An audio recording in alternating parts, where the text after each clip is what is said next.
Hello everyone. Today we are continuing the same topic of the chapter 3rd, that is silk. In this topic already we have discussed one key point, that is life cycle of a silk moth. Next key point, that is from cocoon to silk. In the last video as we have discussed about life cycle of a silk moth, so silk moth it passes the different steps of their life cycle like egg. When egg they hatch, they change into a caterpillar larva. Caterpillar larva they change into a pupa, and pupa it changes into a adult silk moth. Now next key point, from cocoon to silk. It means how can we obtain the silk fiber from the cocoon? Because as we know, cocoon it is the outer covering of the pupa, and cocoon it is made up of a silk fiber. So how can we obtain the silk fiber from the cocoon? So we will discuss this key point in detail in the next slide. Now we move to the next slide. From cocoon to silk, the breeding and management of silk moth for the production of silk involve the following steps. So the rearing, breeding and management of silk moth for the production of silk on a large scale, it involves the different steps. So the very first step in this process, that is the eggs of silk moth are stored on strips of cloth or paper and are sold to silkworm farmers. First of all, the eggs of silk moth they stored on strips of paper or cloth, because the silk moth they lay egg on the mulberry tree. So from the mulberry tree, the eggs of silk moth they are stored on the strips of cloth or paper. Now they are sold to the silkworm farmers. Next step, the farmers keep eggs under hygienic conditions and under suitable conditions of temperature and humidity till the larva come out. Now farmers they provide the hygienic condition to the egg, and also they provide the suitable condition of temperature and humidity, so the caterpillar larva easily come out from the eggs. Now we move to the next slide.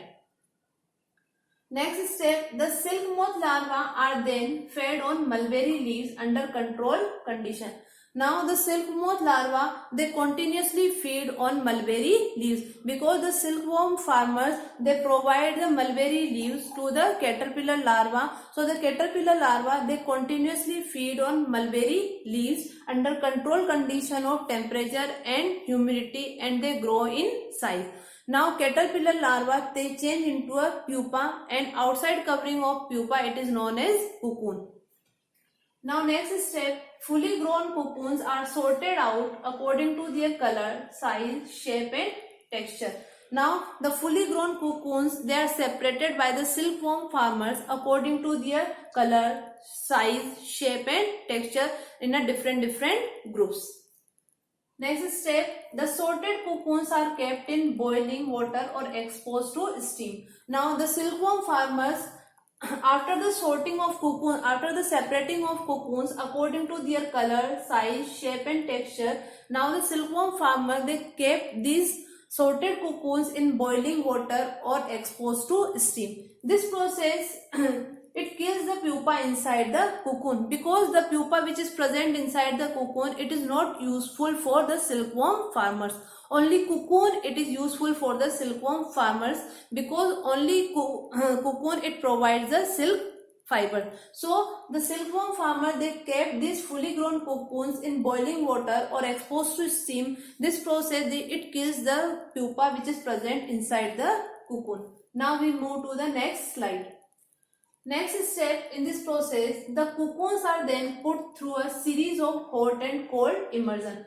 Now silkworm farmers they continuously put this cocoons, sorted cocoons in the series of hot and cold immersion. It means first they put these cocoons in a hot water, now they put these cocoons in a cold water, again they put this cocoon in a hot water, again they put this cocoon in a cold water.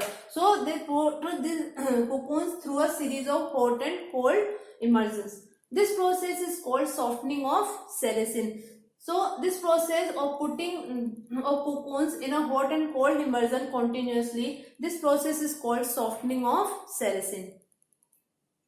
Next step, the sericin or silk gum, it is a gummy substance that hold the two strands of fibroin protein of a silk fiber together.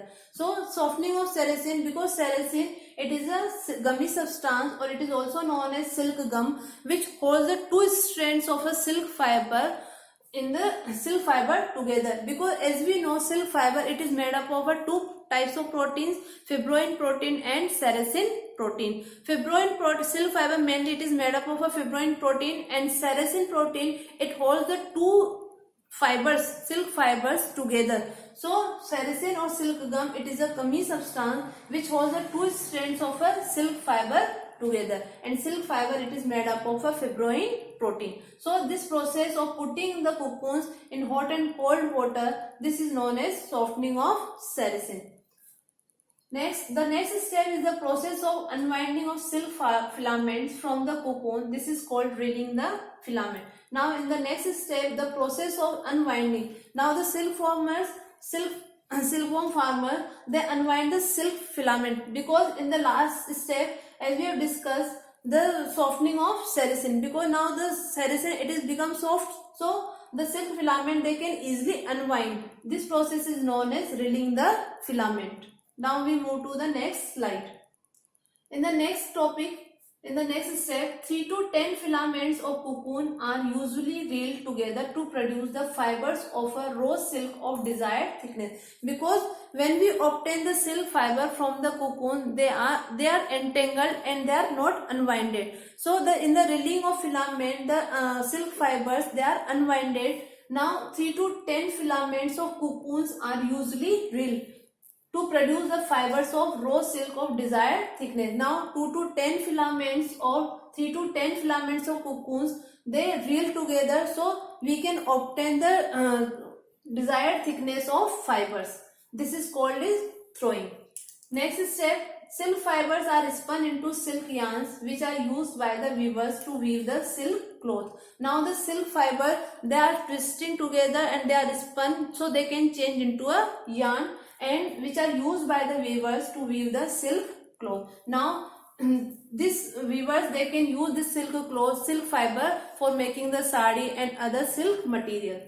Next step, the process of interlacing the two yarns into fabric is called the weaving. Now again, because as we know, fiber, they change into a yarn, and then in yarn they change into a fabric. So the silk fibers, when the silk fibers, they spun into a silk yarn, and when the silk yarn, they interlace at the right angle, they change into a fabric. This process is known as weaving.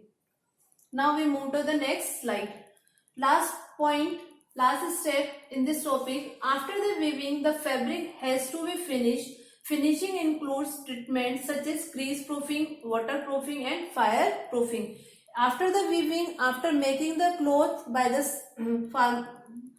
after making the cloth by the weavers, the fabric has to be finished. The fabric like sari and other material, they have to be finished, and finishing includes treatments like crease proofing. It means no crease will be there on the silk fabric. Waterproofing and fireproofing. It means silk fiber, they do not catch easily fire, and waterproofing also. Now we move to the next slide. In this slide, you can see there is a picture which is showing the process of from cocoon to silk. You can see it is a silk moth. The healthiest moths are chosen for breeding and laying the eggs. So first of all, the silkworm farmer, they choose the healthiest moth for breeding, and they lay the eggs on the mulberry leaves. So these silk moth, they lay the egg on the mulberry leaves.